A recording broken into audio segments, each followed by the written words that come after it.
Robert, how did you first hear about Jung? Well, I got into a bad state and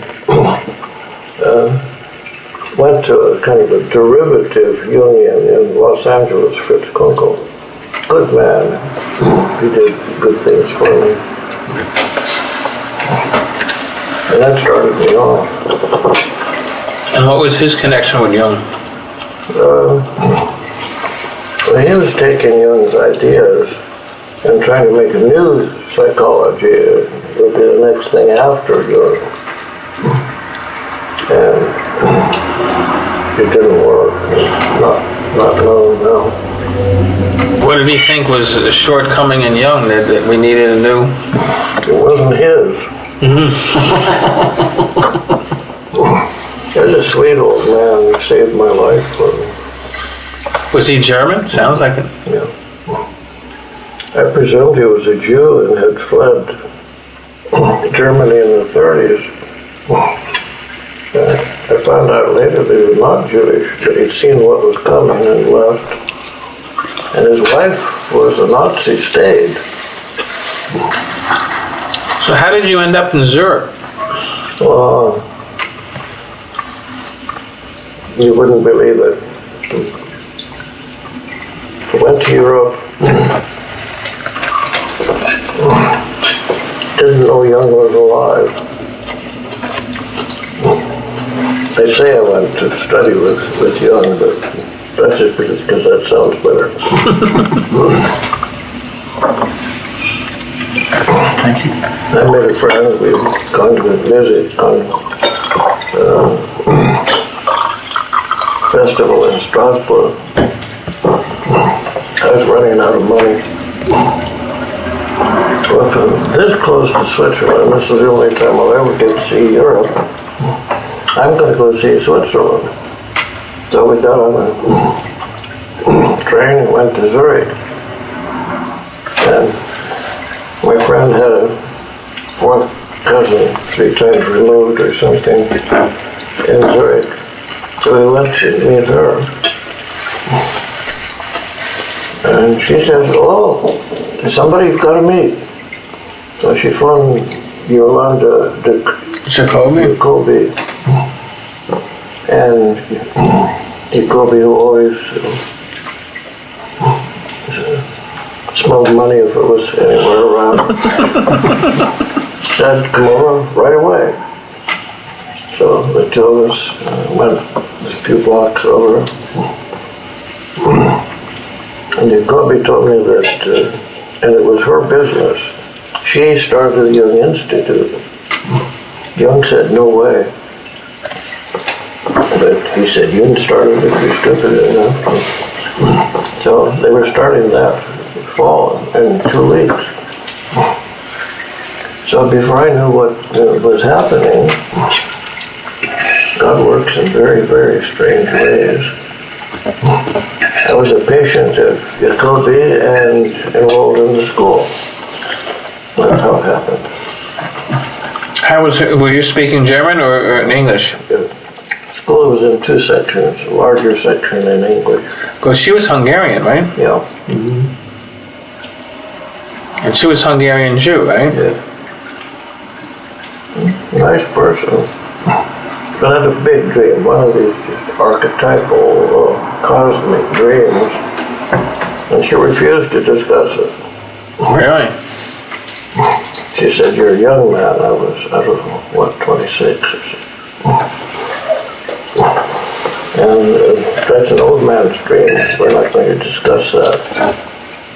Well, I had to, school was in session by this time. I had the guts to walk out on her. And I began working with Mrs. Jung, who taught in the school. So I told her this dream, and Mrs. Jung didn't have much to say about it. She didn't dismiss it, but she was quiet. Apparently she took it to Dr. Jung and said, what goes on here? And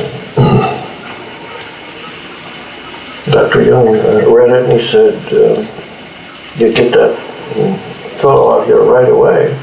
So he phoned the Institute the next day, got me on the phone and said, you get out here. I want to talk at you. I remember he said at. So I'm dizzy in the head that I'm summoned to Dr. Jung. Go out on the lake steamer and get off Kuzma. Oh, really? So you went out to the... Yeah. Walked a half mile or so to the Jung house. And he began by telling me, I don't care how old you are or not, you have to take this dream seriously now. He spent the whole time telling me how to live with that dream. That's amazing, because Jacobi had just dismissed it, right? Yeah. Well, she was in one way theoretically correct, but not actually correct. There are times to tell somebody, hey, you get through a little bit more of your life before you sink your teeth into that one. But I didn't feel that was so. Dr. Jung didn't, so I worked with him then. That's amazing. They told me to get out of the Institute. Really? Mm-hmm. He said, you go find a teacher in the old style and you put yourself under the teachings of somebody you trust. That's how you learn my psychology.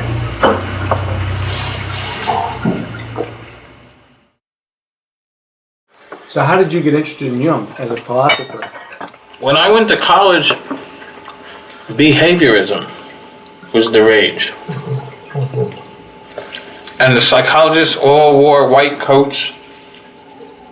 And they had laboratories with rats. And no doubt the similarity between humans and rats was the basis of their theories. And it was actually a philosophy professor that I pretty much studied with independent studies, said I should take a look at Jung and read his 2 essays on analytic psychology. And, it was something forbidden. Here I'm taking these psychology courses, and the closest you get to any psychology that had anything to do with what you're aware of was Carl Rogers. Mm-hmm. And I found that really vapid and vacuous. And this notion of the unconscious, and I was at a small liberal arts school, 1,600 students, and they had this Allegheny College in Pennsylvania. Okay. And they had a real old-fashioned library. And it was in the basement that they had all the Freud and Jung books. So you'd have to go down, and no one had taken them out in 30 years. And you'd look at the titles of these things, the dynamics of the unconscious and stuff. And I got very interested. And the person I was studying with was into Sartre and existentialism. And it was the first connection I made. Sartre was very influenced by Hegel and talked a lot about nothingness. Mm-hmm. And what he meant by that was simply an experience that was indeterminate. You couldn't quantify it or objectify it. And I saw a parallel with the talk about the unconscious. And that was sort of how it started. Mm-hmm. So it wasn't just recently. I mean, you really started before you even got into philosophy. This was 1972. Mm-hmm.